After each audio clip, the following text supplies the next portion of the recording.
Now I want to discuss about the other pillars of British administration in India, the military and police force.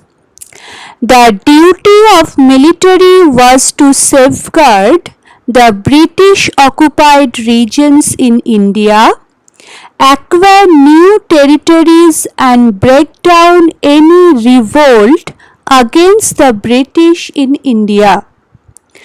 To maintain law and order in the country was the duty of the police force.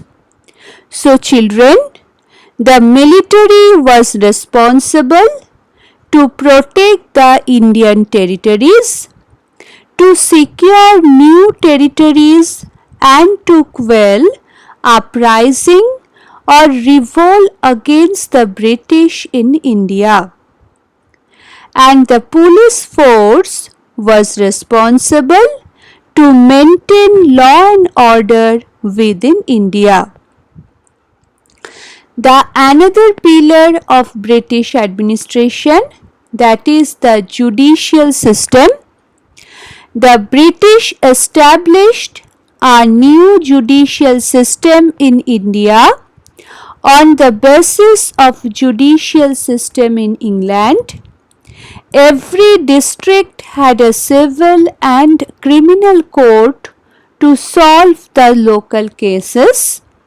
For reconsideration of their judgment, a high court was established. So children, the judicial system was modelled after the judicial system in England. A civil and criminal court were set up in every district, and high courts were set up to reconsider the judgment of the district court.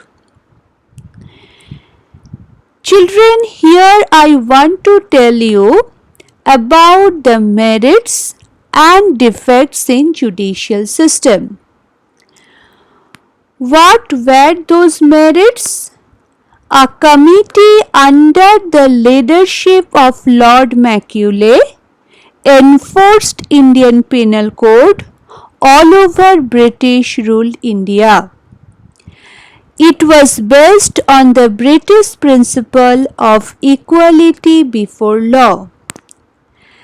And the defects were, there were separate laws and courts for the Europeans. Common people did not understand the new laws, and justice was very expensive and time consuming as cases remained pending for years. So children, here you have come to know about the equality before law. In early times, law in India differed from place to place. There was difference in judgment on the basis of casteism. Children, the caste system in India is the paradigmatic ethnographic example of caste. It has origins in ancient India and was transformed by various ruling elites in medieval and early modern and modern India, especially the Mughal Empire and the British Raj. It is today the basis of affirmative action programs in India. The caste system consists of two different concepts. One is Varna, which may be regarded as different levels of analysis of this system. And children, the caste system as it exists today is thought to be the result of developments during the collapse of the Mughal era and the rise of the British colonial regime in India. The collapse of the Mughal era saw the rise of powerful men who associated themselves with kings, priests, and affirming the legal and material form of the caste ideal, and also reshaped many apparently casteless social groups into differentiated caste communities. The British Raj furthers this development and making rigid caste organization a central mechanism for of administration. So children,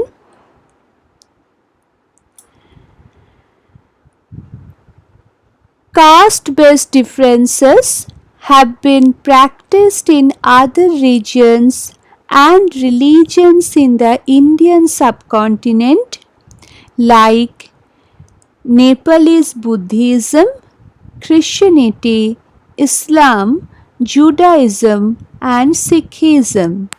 It has been challenged by many reformist Hindu movements.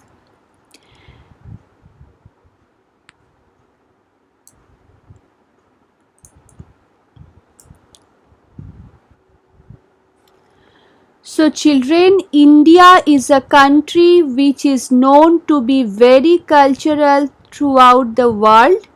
However, the culture rooted deep in the country also has various problems. We are a country that has a prevalent problem of casteism. Casteism refers to discrimination based on caste of a person. It is great social evil that needs to be done away with. It is responsible for stopping the country from developing.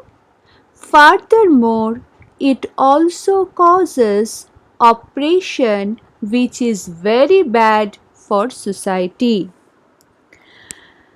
So children, here I have just given you some idea about casteism, and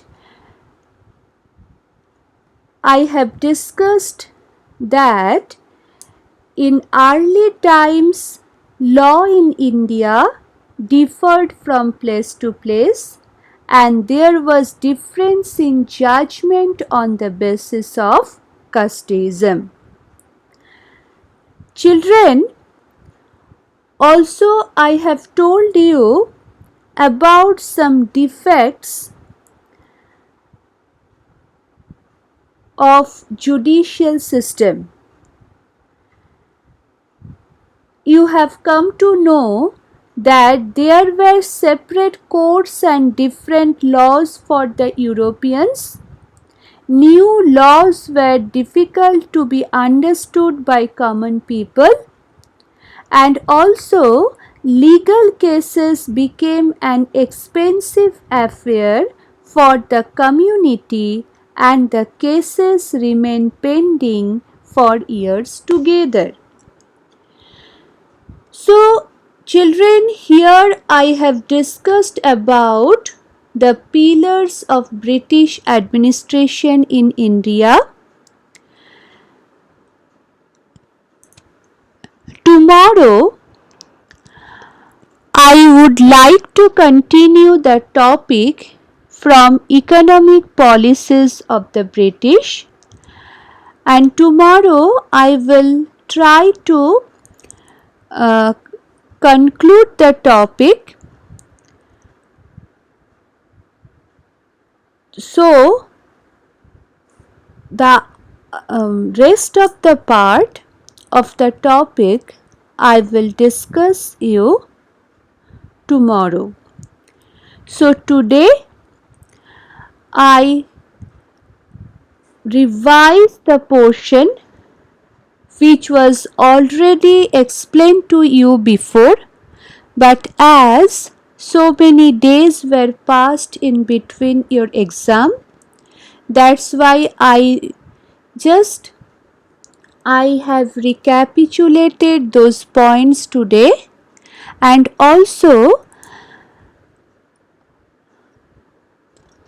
I have explained the pillars of British administration in India. So, children, you should go through the topic. You should read the topic from the beginning. Each and every point which I have discussed today, all these points are very important, and you should go through the textbook. You should listen to the video carefully.